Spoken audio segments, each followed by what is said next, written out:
మా ఎక్స్ట్రాలు ఇవి. ఇది తుఫానుకు ముందు వేసిన పంట పండేసింది. ఇది తుఫాన్ తర్వాత వేసిన పంట. మా పంట చూడండి ఎలా ఏడుస్తుందో.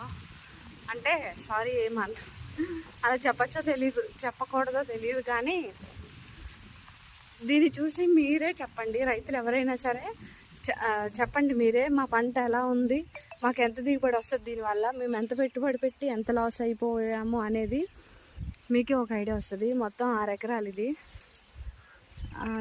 చివరి నుంచి కొంచెం ముందుకెళ్ళే చివరి వరకు మొక్కజొన్న వేసింది. ప్రతిదీ మేము వేసిందే.